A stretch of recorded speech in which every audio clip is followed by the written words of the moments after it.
Waiting for You. Written by Rainbow Dashie. Chapter 10. Waiting for You.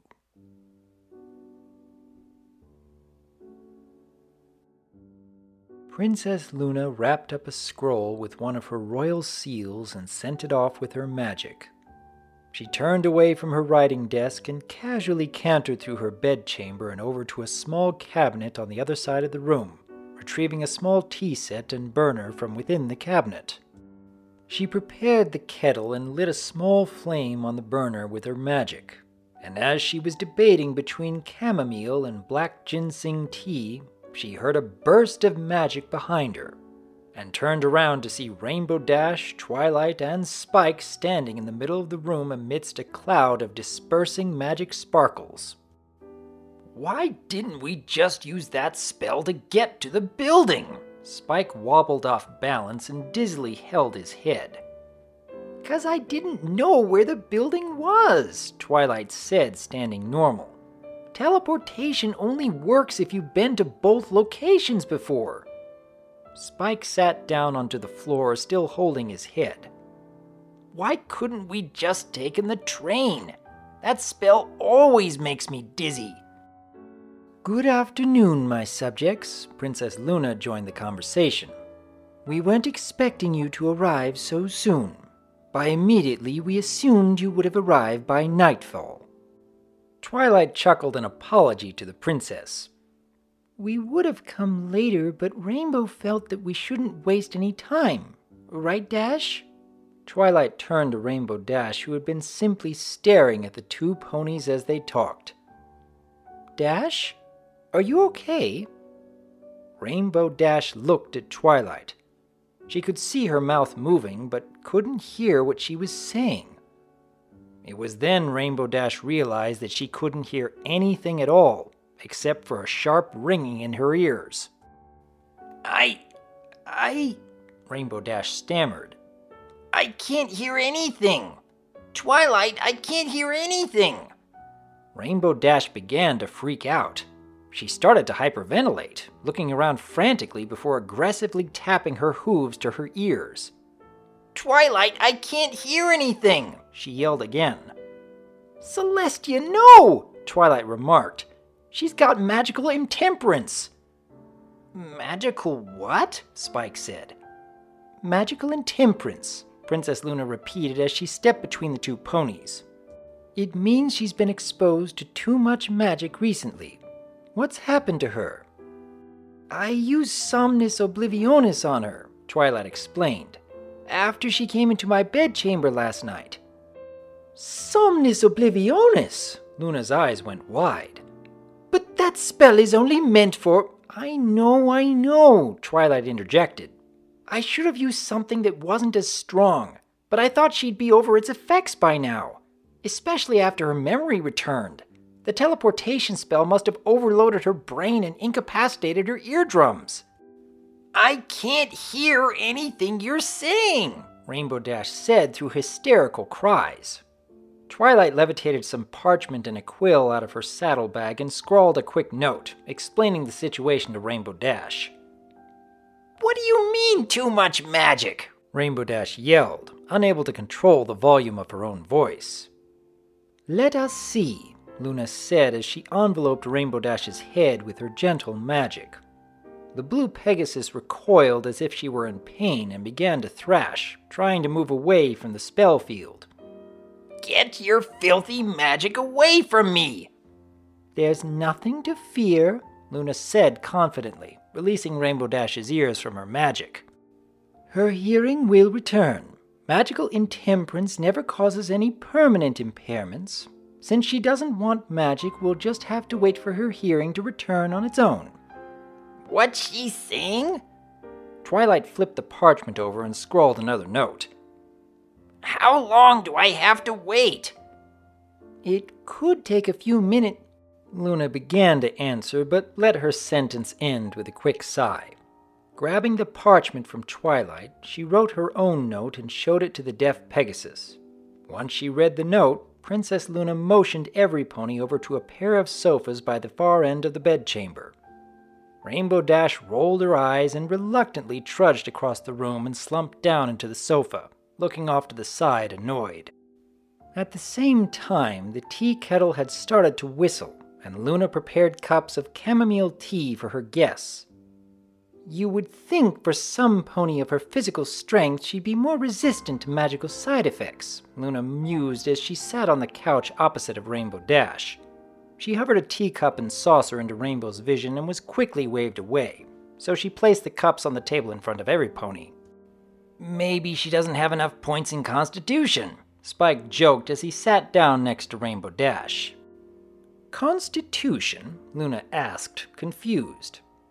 You know, like in the game Ogres and Oubliettes, Spike explained. You get to pick different attributes for your character that represent your character's different physical and mental abilities. But isn't Constitution usually used against things like poison? Twilight asked, sitting down herself. Wouldn't Wisdom be better since Wisdom saves are used against charms and mind magic? But Wisdom is mostly used for judgment and willpower, Spike pointed out. Really depends on what edition we're talking about, Twilight irreverently intoned. Doesn't the 5th edition have sanity? Spike recalled. That could work. Sanity is just an optional thing for unnatural or supernatural situations, Twilight corrected. Wouldn't do much good against spellcasting. But, Spike restated, most spells require some sort of save, either dexterity, constitution, wisdom, or something else. It really depends on what the spell does, Twilight added. Right, Spike continued. So Constitution could work, since in this case, because the spell caused a physical impairment to Rainbow Dash. Twilight thought for a moment. I guess that is more fitting than Wisdom, she mused. Luna chuckled at the complexity of Twilight and Spike's conversation. This Ogres and Oubliettes, you called it? Sure does sound complicated, Luna remarked. When we were a filly, we just either played with horseshoes or dice.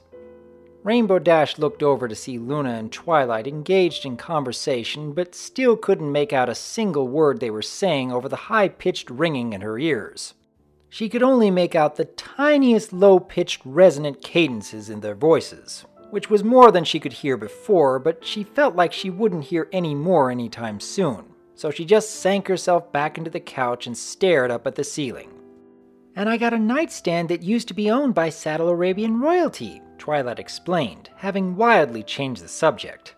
And even a griffin armoire that was made before the Great Griffin War, back when they were making their furniture out of eagle spruce before they consumed all of their lumber for the war effort. 'Tis a rare find indeed, Luna said, oddly ecstatic. I know, Twilight exclaimed. Could you imagine my surprise that I was able to find something that rare right here in Equestria of all places? We can only imagine, Luna said. Griffin furniture has been made primarily of equestrian oak since the war ended. Finding any piece of furniture made from eagle spruce means it's almost as old as this very castle. Speaking of griffins, Twilight said, Rainbow's been having some pretty weird dreams about them lately. Oh, what about? Something about them burning a forest? Twilight said, misattributing the dream. And having to hide in a town for safety? They were burning the town, Rainbow Dash corrected. I had to hide in the forest for safety. Rainbow, your hearing's returned, Twilight exclaimed. That's wonderful! Rainbow Dash thrust her hoof against Twilight's mouth, shushing her. Please don't talk so loud. It hurts my ears. Oh, sorry, Twilight whispered. I forgot your ears would be sensitive for a while. Burning a town, you say? Luna said, speaking at a lower register than usual. Yeah, it was called St. Hoofsburg or something like that, Rainbow Dash said. The griffins were burning the town to the ground and I had to run into the woods for safety. St. Hoofsburg. Luna's eyes widened ever so slightly, but only in a controlled, regal way that only a princess could manage. so no pony picked up on her consternation. "Or something like that," Rainbow Dash repeated. "Although I may have just confused the name with Hoofington or Saddleburg or something. I have been under a lot of stress lately." "It very well could be the stress," Luna nodded. "Stress does do some pretty terrific things to us ponies." "Now hang on a minute," Twilight cut into their conversation. "It couldn't be stress. I saw St. Hoofington on many of the letters we found in the administration office, so it has to be the name of a town." "Administration office?" Rainbow Dash asked. "What administration office?" "Oh, that's right, we didn't get a chance to tell you," Twilight said, explaining to Rainbow Dash about finding the poetry and the various documents inside the administration office. "I have them right here." She levitated them out of her saddlebag and placed them gently on the table. "I theorized the building was some kind of hospital or weapon smuggling operation." Rainbow Dash looked over the files and correspondence letters for the first time. "That's interesting. I thought something like that too. Well, not the weapon smuggling part, but that it was some sort of asylum or sanitarium given how industrious the cafeteria, kitchens, and bathrooms looked, and then..." She let her sentence trail off as she looked through the profiles of various foals, suddenly remembering why she even wanted to see the princess in the first place. "And then I found this ghost pony in one of the bedrooms who said he had been waiting there for Princess Luna. This one," she said as she pulled out Rain Chaser's file. "Even says he was brought in from St. Hoofsburg." Suddenly, every pony looked at Princess Luna and they all stared at her with varying degrees of surprise. Princess Luna looked between her afternoon audience, meeting their expectant stares. Without saying a word, she sighed and rose from the couch, moving silently across the room to a barren section of wall. Every pony exchanged confused glances as the princess's horn began to light up, and soon an intricate pattern of matching colored light began to appear on the wall as well, before suddenly sliding open, revealing a secret alcove with a single large leather-bound book inside. The princess grabbed the book with her magic and returned back to where every pony was sitting and set it down in front of them. "I guess we can't pretend we don't know anything anymore," Luna said, opening the book. "What's the deal?" Rainbow Dash asked as Luna flipped through the tome looking for a specific page. "What's up with all these foals?" "And the building," Twilight added. "And St. Hoofsburg," Spike chimed in as well. "I haven't even heard of that place until today." Luna didn't respond at first. Instead, she reached the page she was looking for and gave it a quick glance over as if to refresh her memory. "We wouldn't expect you to have heard of St. Hoofsburg," the princess said, looking up. "As for the foals in the building, you were both correct and incorrect in some ways. The building was a place of care, that is true, but it wasn't a hospital or an asylum, nor was it used for smuggling weapons." "Why wouldn't you expect us to have heard of St. Hoofsburg, though?" Spike inquired. "St. Hoofsburg was a town on the edge of western Equestria," Luna began. "A territory controlled by the Palominos before they were annexed into Equestria. The town was destroyed by the Griffins as part of a four-front offensive during the Great Griffin War. Many towns and settlements that didn't have a large military presence were razed by the invading army in an attempt to eventually surround Canterlot on all sides. It was a common Griffin tactic to vice-grip their foes." Luna made a demonstrating semicircular squeezing motion with her hooves as she spoke. "Hold on," Twilight interrupted. "I've studied the Great Griffin War at length, and I haven't read anything about Equestria annexing territories or Griffins destroying settlements. They were reported to have always fought in pitched battles." "We aren't surprised you haven't read anything about this," Luna said rather darkly, "seeing as most of what happened during the war wasn't recorded. as was the case with much of the pre-classical era. That's why we have to rely so heavily on eyewitness recountings such as these. Luna flipped to a different page and turned the book around so the rest could see. Twilight leaned forward and could see it was a hoof-written accord, almost like a journal entry detailing the besiegement practices of the Griffin army. "So you were documenting the war?" Twilight spoke aloud as she read. "Not necessarily, just what we happened to encounter ourselves," Luna explained. "After the war, Celestia was very particular about what she wanted to be documented, such as the pitched battles. Everything else was swept away with the sands of time." Rainbow Dash took the book from Twilight and looked at it herself, pawing through the pages like a cat with a toy before landing on a page with a detailed drawing of a pair of black wings. "What is this symbol?" Rainbow Dash turned the book so Luna could see. "I've seen it in my dreams, and we've even seen it in the Everfree Forest. There was a camp with this symbol all over."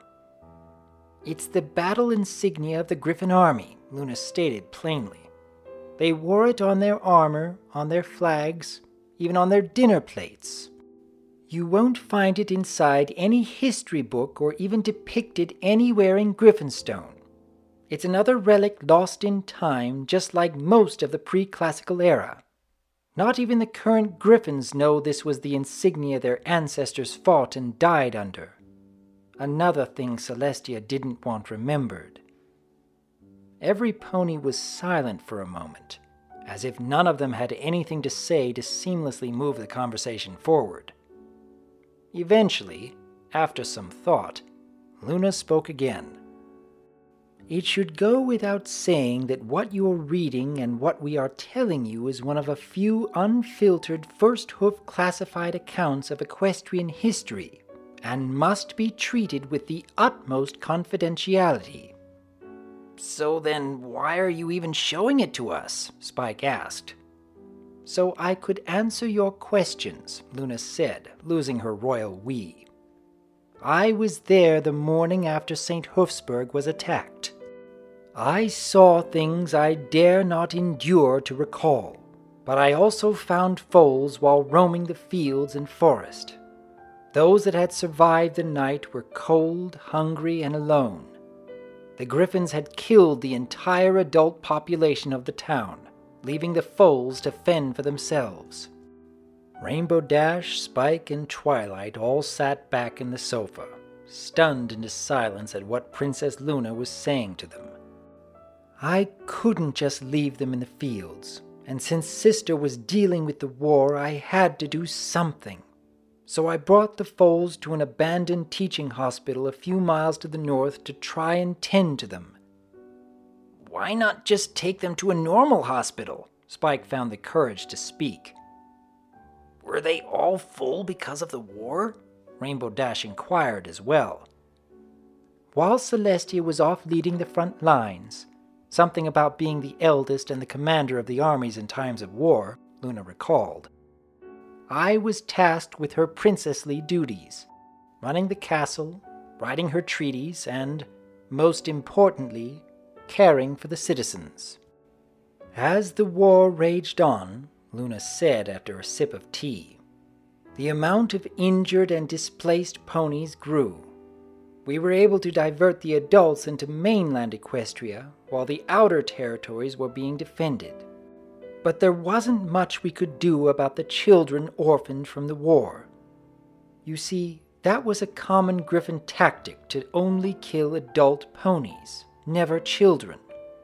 Maybe it was some code of honor, or maybe just an act of attrition. We don't know." Twilight and Spike reached for their own teacups whilst maintaining eye contact with the princess. "All of Equestria's resources were being used for the war effort," Luna continued. "Food, iron, medical supplies. Most of our schools, hospitals, and other service buildings were left empty and unusable as Celestia called for nationwide conscription. Only those who weren't mothers or nurses were called into service, as the tides of war were turning away from Equestria's favor." "But What does that have to do with these foals? Rainbow Dash asked. There wasn't any pony available to care for them, Luna said, getting to the point of her tale. Injured soldiers routinely filled the hospitals. Foals that were healthy were able to be sent to some of the mothers' households, but they soon filled up as well. More and more foals were orphaned each day as the Griffins annexed more territories. So I decided to turn the teaching hospital into a permanent place where they could be taken in, housed, educated, and cared for until they became adults. I ordered the building to be repaired and expanded to comfortably accommodate any foal we brought in, adding living quarters, classrooms, and even a statue similar to the one outside St. Hoofsburg, since a large amount of foals came from that town specifically. Luna paused for a moment. I even enchanted the everfree forest to grow around and conceal the building. I figured that any griffin who came looking for us would be dissuaded by the forest's myths, but also enchanted the land so that any griffin brave enough to come within a few miles of the building would be more or less exterminated by the forest. That explains why Gilda was attacked by the forest, Rainbow Dash said. Or why those griffin skeletons were inside those vines, Spike added. That all sounds so... Twilight searched for an appropriate word. Barbaric? Spike finished her sentence for her. We were fighting a war. Luna refilled her tea. Things were different back then. We had a much different mindset than the one you ponies have developed from 1,000 years of peace. Back then, we were defending our country, defending our lives. So what happened next? Spike asked, oddly engrossed in Luna's story. As time went on, Luna recounted, more foals came into our care. Those who could be brought back into the mainland were integrated into any orphanage or family that had room for them. But for the most part, this place was their home. I would visit the foals on a nightly basis. I educated them, fed them, read them stories. I was their head mistress, their nurse, and their mentor. You could say, in a way, that I grew attached to them. I didn't have any foals of my own, and still don't. But I cared for these foals as if they were my own. I grew so attached even that once the war had ended, I proposed a new lunar colony for those that I had raised in secrecy to continue prospering in the moonlight. But Sister forbade it. She theorized that the kingdom was too weakened from the war and wouldn't be able to sustain a new colony, and ordered that I was to soon return to my nightly duties. Luna paused, taking a moment to collect herself. Suffice to say, I became resentful. For all I did to protect the foals, for all I did to take care of the kingdom while Sister was at war. She wouldn't entertain the idea of my lunar republic. I pleaded and pleaded with Sister to reconsider, which soon turned into demands, threats, and day-long arguments. By the next moonrise, I was so consumed by bitterness and rage that I had transformed into Nightmare Moon and refused to lower the moon ever again. But we were always taught that you transformed into Nightmare Moon because ponies shunned your night, Spike cut in. Luna's countenance shifted for a moment, as if 1,000 years of resentment had begun to stir up within her again. But it was washed away with another royal sip of tea. They say that history is written by the victors, Luna said after swallowing. However, I say that history is written according to the necessities and possibilities of current politics. Every pony exchanged glances, confused by Luna's statement. Additionally, she went on, the passage of time usually shifts the answer to the question, who really won? Yes, the equestrian army was victorious in defeating the Griffins in the Great Griffin War. But the Griffins of today are now beloved allies to Equestria, and even serve as a cursory defense against invaders. Just like the myth that Griffins only fought in pitched battles came about to hide the truth of their atrocities, so too was the myth that Nightmare Moon, the wicked mare of darkness that slayed the ponies who shunned her night, was created to hide the fact that she went on a rampage over a proposed lunar colony. It's more comforting for all parties than to know the truth. So what does this history lesson have to do with my dreams? Rainbow Dash said, growing bored of listening to politics. What does this have to do with this rain chaser? This foal you saw in the bedroom, Rain Chaser. He was one of my foals, yes, Luna said. We found him and his sister outside of St. Hoofsburg, wandering the Whitetail Woods. I took them to the orphanage and cared for them just like all of the others. I always told the foals two things. We stressed it with a grave importance. If they went outside, they would surely perish, as we were in the middle of a contested Griffin equestrian territory, and that when I left for my daily duties, they were to wait for my return, that I would always return at night, and they were safe as long as they waited for me. Luna swallowed as a sudden realization settled into her, just like the tea in her stomach. But once I became Nightmare Moon, no pony ever came for them, Luna said dolefully. They couldn't. They wouldn't have had any idea they were there. I concealed the orphanage so well that no pony knew a thing about it.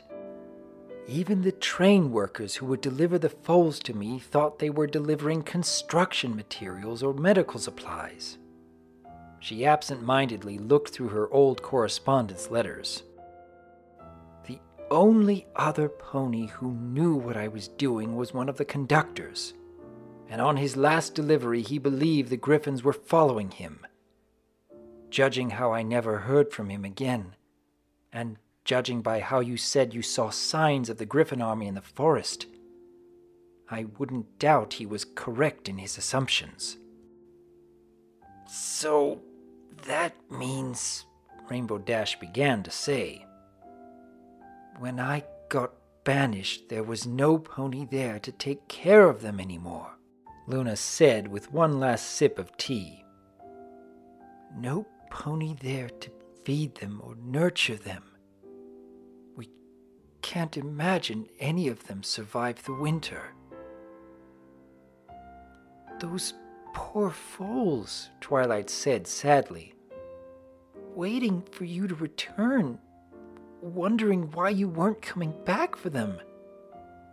Yeah, no kidding, Spike said. So why me? Rainbow Dash said. Why am I the one to find this foal? Why am I having dreams of being taken through the woods to an orphanage? Dreams of reciting poetry? Dreams of griffins killing ponies? Of foals freezing to death? That, unfortunately, is something I do not have an answer for, Luna said sympathetically. If we were to guess, though, we would theorize that it could be in part due to your connection to the element of harmony. Every generation a new group of ponies connect with the elements of the personality trait they most resemble. As I cared for the foals, I can recall at least 3 of them who began to show a connection to the elements. Honesty, magic, and, in Rain Chaser's case, loyalty. However, it's just a theory. It could just so happen that you were chosen because you are close enough to me and vulnerable enough to have your dreams infiltrated. Since you don't have, what was it you said, Spike? Enough points in wisdom? Constitution, Spike dutifully corrected. If we want to know for sure, we could always try viewing one of her dreams. We already tried that, though, Rainbow Dash said sourly. Remember, I sent you a letter, Twilight amended. You said you weren't able to find anything unusual, despite Rainbow stating you and her had a conversation in that very dream. We had no such conversation, Luna said, her suspicions seemingly confirmed. If it were a vision created by a spirit, and not a dream created from mortal cognition, then my dream magic wouldn't be able to detect it. I'd have to use a very specific type of magic to see into higher or lower planes of existence. If you ever studied astral projection, you'd know that spirits are on a plane above ours and can easily cross between the two. Sometimes they can become trapped on our mortal plane, so to know for sure we just need our rainbow-colored friend to fall asleep. She's already way ahead of you, Spike pointed at Rainbow Dash, who had fallen asleep on the couch's armrest. But how is that possible? Luna marveled. We were speaking to each other just moments ago. She's been doing that a lot recently, Twilight said apologetically. She kept falling asleep mid-conversation on the train early. She really hasn't been sleeping well lately. No matter. Princess Luna's eyes and horn began to shine a brilliant white, connecting with the sleeping head of Rainbow Dash with a thin, white, ethereal magical cord. I only see darkness, Luna said, turning her head. Maybe I need to go higher. Wait, my eyes just opened. The princess craned her head as if she were looking around the room. I see walls, floorboards. I'm in a bedroom. Luna began to narrate aloud what she was seeing. I recognize it as one of the bedrooms in the orphanage.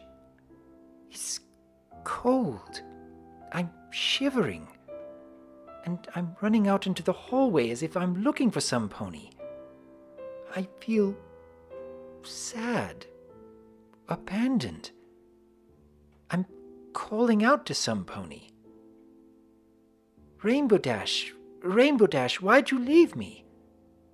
I'm running down the stairs into the classrooms, into the administration office, through the corridors and into the lunchroom. Don't leave me! Luna was shouting this time.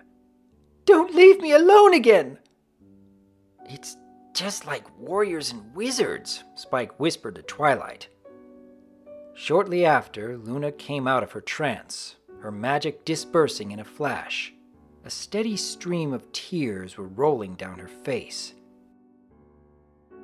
Forgive us, Luna said, wiping her eyes. It's been some time since I've seen those halls, since I've heard that voice. But this confirms my suspicion that Rainchaser is trying to use Friend Rainbow as a conduit to cross over, but might be held back by some lingering regrets. Look how tense she is, Spike announced as every pony watched Rainbow Dash's face and hooves twist and contort in discomfort. I'd imagine that these visions are taking quite the physical toll on her, Luna said as her horn lit up and quickly zapped Rainbow Dash with a bolt of magic. Her body instantly uncoiled and her face returned to a normal, rested expression. Dream for a while, she whispered to Rainbow Dash, of the things that make you smile. Princess Luna then stood from the table and collected her leather book. It's decided then, she said as she returned the book to the alcove inside the wall. We'll return to this orphanage in the morning. You can all sleep here for the night, and on the morrow we shall put to rest this chapter of history once and for all. She closed the wall with her magic and bid them a good evening. departing for her nightly duties. "Wait," Spike said, suddenly digging through Twilight's saddlebag and pulling out one of his comic books, taking it over to Princess Luna, who had stopped in the doorway. "I want you to have this. I think it would mean a lot to you." "An issue of Warriors and Wizards?" Luna questioned as she took the comic in her magic. "Behind the comic," Spike said, motioning Luna to open it. Oh, she said as she opened the comic and pulled the stack of poetry out from inside. She fanned out the pages, looking at each of the poems, taking a moment to read them individually, tearing up as she did. "Thank you, little one. This indeed does mean a lot to me, more than you could ever know."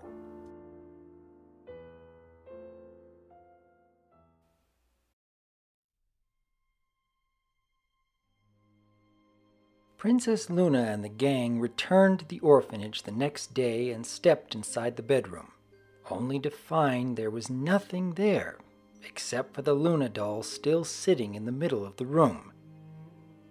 "He's not here," Spike said, shivering. "And it's still so cold in here." "He's here," Luna said as her horn began to glow. "He's just shy around unfamiliar ponies. Just a moment." Luna shot a beam into the ground, causing a shockwave of magic to radiate away from the initial cast point, moving outward, covering the floor and climbing the walls, and revealing Rain Chaser in the back of the room as the magic passed over him. "What are you doing here, Rain Chaser?" Princess Luna asked. Rain Chaser was surprised at first, looking down at his ethereal form, but then looked up, smiling, and ran over to Luna and hugged her in a tight embrace. "I was waiting for you, Mama, just like you told me to," he said, looking up at the princess with tears of joy in his eyes. "Now you can bring the others back and we can frolic in the moonlight again."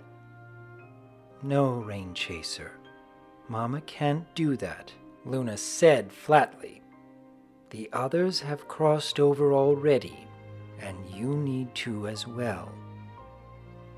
"But," Rain Chaser choked up, "I waited for you." The ghost foal began to weep, and Luna kneeled down, making her face level with his. "Shh, don't cry," she said. But the foal did cry, making wordless sobbing sounds, and Luna tried to console him.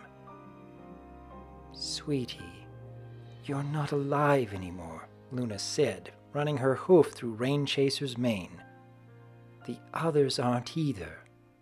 They moved on a long time ago, and you need to as well." "I don't want to," Rain Chaser protested. "I've been waiting for you just like you told me to. I followed all the rules. I did everything I was supposed to. The others left me behind saying you weren't coming back. They didn't believe me when I said you were, and they left me here all alone. I knew you were going to come back. I waited for you. I... Luna gave Rain Chaser an indignant stare that only mothers could take with their young.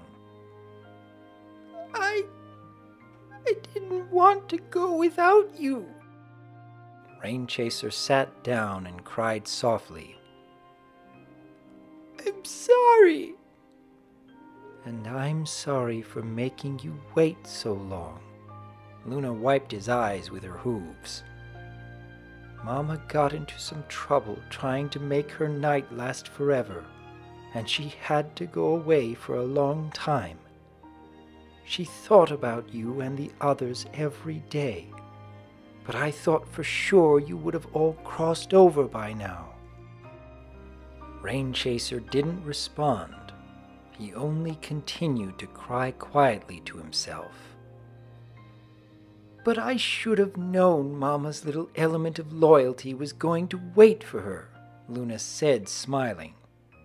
Rain Chaser looked up and smiled back, They both laughed and shared in a hug. But listen, Rain Chaser. Luna's tone got serious again. There's nothing here for you anymore. What we had, what we did here, it truly was a special time, and it means the world to me. But that time's over now. But it isn't fair! Rain Chaser began to protest again. I never got to have a life! I never got to grow up! What did I do wrong? You didn't do anything wrong, little one, Luna said, wiping her eyes. I did. I did you wrong. I did all of you wrong. Luna stifled a gasp, holding herself back from crying. After a moment, though, she regained her royal composure. I was supposed to protect you, keep you safe. I was the only pony who could, and I failed you. Rain Chaser reached up and wiped away a tear that had begun to roll down Luna's cheek. Don't cry, Mama. You didn't fail me. You did your best. You were always such a sweet child, Luna said. But you have to listen to Mama, Rain Chaser. The times we spent together were great, and I'm glad we got to share them together. But you need to go now. You need to join the others. But aren't you cold, Rain Chaser? But Aren't you cold? Yes. Don't you want to see your friends again? Luna asked as 20-something foals appeared behind the doorway.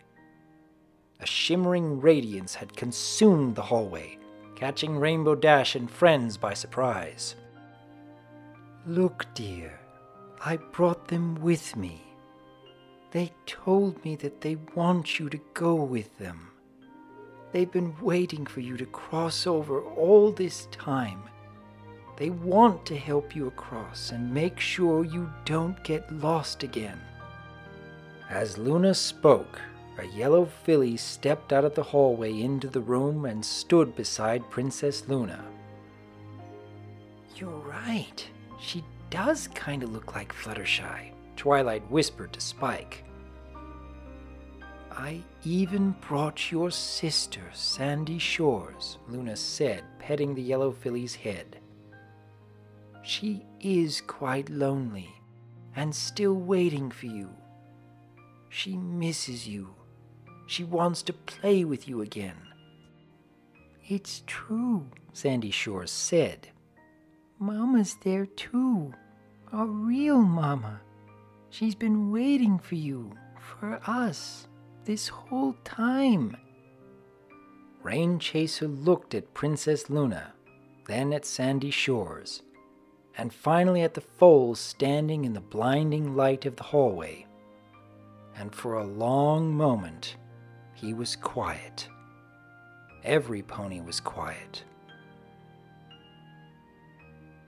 Are you going to be there? He finally asked.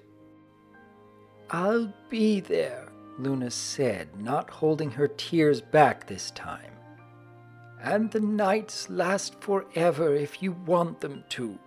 You can have all of your favorite snacks, and there aren't any bedtimes. It's where you belong now. Rain Chaser was silent again, this time for even longer. Eventually, he slowly rose to his hooves. He picked up his Luna doll and held it close to himself with one hoof. He began to walk towards the door with Princess Luna by his side, lovingly stroking his mane.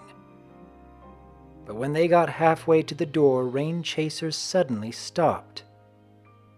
Every pony watched as he walked over to Rainbow Dash and held the doll out to her. Here, he said, offering the doll to Rainbow Dash. I want you to have this. I don't need it anymore. Rainbow Dash was speechless. She wordlessly took the doll, and before she could muster a response, Rain Chaser wrapped his hooves around her and hugged her tight. Thanks for coming, he said. I knew you were going to be able to help. Sorry about all the nightmares. Heh, don't mention it, kiddo, Rainbow Dash said, trying to sound cool, but couldn't control herself from choking up.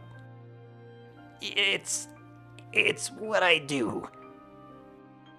And then, with nothing left to connect him to the orphanage, Rain Chaser galloped over to Princess Luna and grabbed her by the hoof. Can there be poetry recitals too? He asked Luna as they walked out of the room. As they crossed the threshold of the door, the rest of the foals began to follow behind them, walking past the many bedrooms where they used to sleep. They made small talk with Rain Chaser about all the fun things they were going to do together until they began to slowly fade away, one by one, until only Rain Chaser and Princess Luna remained. They stopped at the end of the hallway, standing beside each other at the top of the stairs when Rain Chaser himself began to finally fade away from reality like the fuzz of an old television that had been switched off. I'll see you on the other side, Rain Chaser said, almost completely invisible. Thanks for everything that you've done for me. I love you. And then Rain Chaser was gone. So too was the brilliant light, replaced by the warmth of the morning sun.